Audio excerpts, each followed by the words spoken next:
So in this video we're going to be talking about the origin story for ancient Italy. The first thing to notice about Italy is, once again, you start with the geography and think about how this is going to affect the people that live there and the civilizations that develop there. So one of the things that you notice is, first of all, that Italy is further to the west than all of the other civilizations that we've looked at so far. It has, it's far on the outskirts of the, what the ancients would have thought of as the civilized world. The key geographic features, surrounded by water, that it is part of the encirclement of Western Mediterranean. The Western Mediterranean is sort of defined by the Italian peninsula, the island of Sicily, and the peninsula that stretches out from Africa, that on which Carthage is situated. And so the third thing to notice is that in terms of the landmass of Europe, Italy is separated from it by a very significant mountain range, the Alps. And so Italy ends up being sort of capable of developing on its own in sort of isolation from the rest of Europe. And then finally, it has this backbone, this smaller mountain range that runs along the center of the peninsula from north to south, the Apennines. And this has a key impact on the story of Italy in two ways.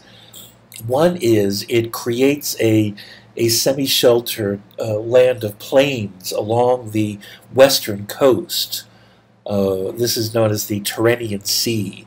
And so this means that the western coast of Italy is going to be, to a certain extent, connected together. The peoples that develop along there will be interacting with each other along the coastline over the course of ancient history, and particularly in the earliest periods of developments of the civilizations that we're going to be talking about. And then the second thing about the Apennines is that some of the peoples that develop in Italy settle along the Apennines and become the hill peoples, the peoples that are characterized by the way in which they live in the hills of the Apennines and develop a lifestyle that is in accordance with this, and we'll talk more about that in a minute. So the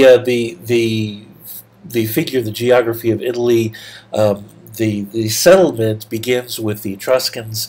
The Etruscans, once again, one of these autochthonous civilizations, like the Minoans, to a certain extent like the Sumerians, that are there at the beginning, whose language is unrelated to anyone else, whose origin stories are lost in the mist of time. And then we have, at the beginning of the Iron Age, the arrival of the Indo-Europeans from the north. They travel in large groups across the Alps over the period of a century or so, and settle into Italy in sort of two groups. One is the hill peoples that I mentioned, and these are Indo-Europeans that, because they're settling in this mountainous area, they maintain their Indo-European heritage. They remain decentralized, non-urban, and pastoral. The other Indo-Europeans that settle in Italy are the Latins, who carry on past the Apennines and settle along the coast and become connected with and influenced by the Etruscans. The most important city of the Latins will be the city of Rome. And then, at roughly the same time, we have the settlement in the south of the Greek colonists in Magna Graecia, in the boot of Italy, and in Sicily. So this is the thing, that Italy is made up of all of these different kinds of peoples. There's never a unified sense of there being an Italy in terms of peoples or nationality, or especially in terms of language. Even today, the country of Italy is, to a very large extent, an artificial construct that unites together a number of different peoples that live on the same peninsula and have a certain amount of shared history, but who have their own heritage and origins. The Etruscans, once again, the earliest of these people, the Etruscans develop a very successful, urban, wealthy civilization. So once again, there's some parallels here with the Minoans. The Etruscans have a fairly relaxed civilization from what we can understand. This is a grouping, a city-state culture. So this is a few dozen Etruscan cities, each of which share cultural heritage, share language, share religion, but are independent from each other and in rivalry with each other. So a classic example of the city-state model. Each Etruscan city is fiercely independent, has its own patron deity, and its own sense of patriotism and its own idea of who they are. The Etruscans are relatively wealthy. They have some success in industrial production, and they have fertile lands that allow them to be successful in having a strong agricultural base, as well as good manufacturing and skilled labor. And they undertake a great deal of commerce. They're wealthy enough to be able to patronize the traders that move into the Western Mediterranean. And there's two groups of these: the Phoenician traders and the Greeks from Magna Graecia to the south. And so and so amongst the Etruscans we have a lot of examples of trade goods that are not only local but that are purchased from these outsiders, and this has a certain amount of influence. Etruscan, ceramics decoration, for example, is very much influenced by the Greeks, and the Etruscans acquire a writing system from the Phoenicians, and this writing system is the ancestor of the writing system of the Latins. To the south is Latium. Whereas the Etruscans are spread out over all of what is now Tuscany, Latium is a fairly confined space. There's a relatively narrow area just to the south of the Tiber River that is where the Latins choose to settle, and so the Latin cities are much more closely connected to each other. There's still a city-state culture. And so they still share their own, Indo-European heritage and customs and religion. They still share the Latin language. They are still in rivalry with each other, with their own patron deities. But because they are more closely connected, because they're sort of surrounded by all of these other people, especially the very foreign Etruscans to the north, they are a little bit more interdependent and more inclined to share, certain things in common. For example, the joint celebration of certain festivals amongst cities at a shared shrine. These kinds of things make the community of Latium very tightly bound for a city-state culture. The Latins, as newcomers to Italy, are very heavily influenced by the Etruscans to the north, that provide an example for the way cities work, the way economies work, and the Latins pattern themselves on the Etruscans to a certain extent, in ways that have very long-lasting impact, but they also do so in a way that is characteristic of themselves. So, in other words, they don't simply assimilate into the Etruscan culture. Quite to the contrary, they adopt Etruscan mannerisms and make them Latin.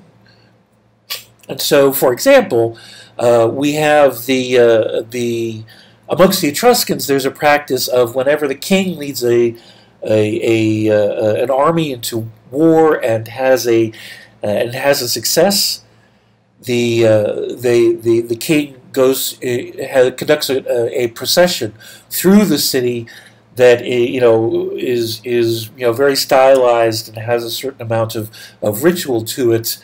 That is a celebration of what the king has won for the Etruscan city in battle. This is carried over. This is picked up by the Latins in what is known as the triumph. And but amongst the Latins and amongst the Romans in particular, the triumph is adopted as a means of sort of confining the immense amount of glory to one day. This is important to ensuring that the kings don't become too powerful, and it's even more important once the Romans get rid of their kings. And the triumphs are being conducted by consuls, by the elected leaders of the Romans. It's vitally important to the Romans to ensure that one particular individual does not have too much influence over them. And so the triumph is a means of having this procession in which you are able to bathe in glory for a day, and then you go home and you take off your triumphal robe and become a part of the larger Roman community again. Another way in which the Etruscans have heavy influence on the Romans is Etruscan religion. The key element of Etruscan religion is that nothing can be accomplished by the state without first being approved by the gods. This is absolutely crucial to understanding the Romans, because when the Romans pick this up, it becomes a absolutely essential element of the Roman state. The Roman state, the actions of the Roman state, are completely contingent on whether the actions have been approved by the gods in advance.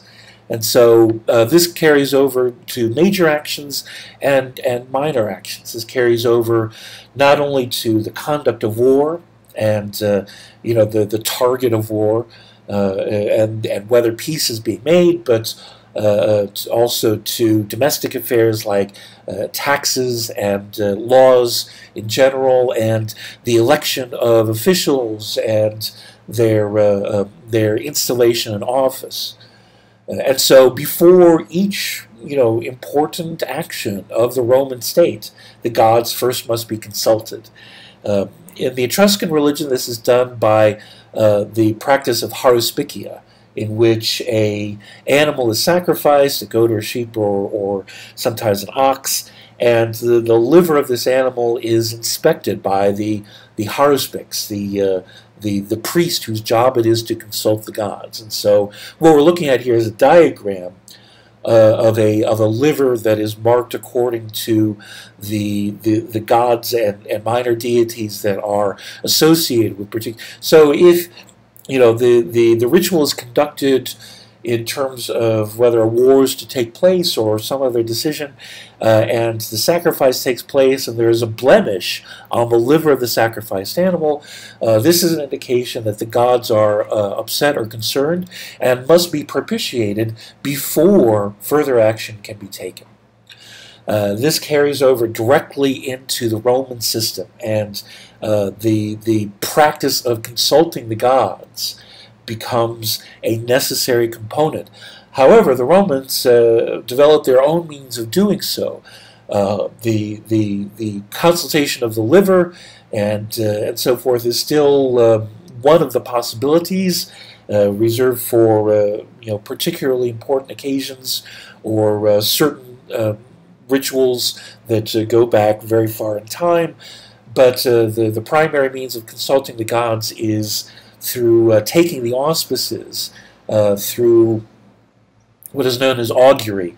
Augury involves a vigil of watching the skies for signs from the gods. And this can be, there's a whole laundry list of ways in which the gods can manifest their will in the sky, using the movement of birds and natural phenomena of the sky and so forth and so on.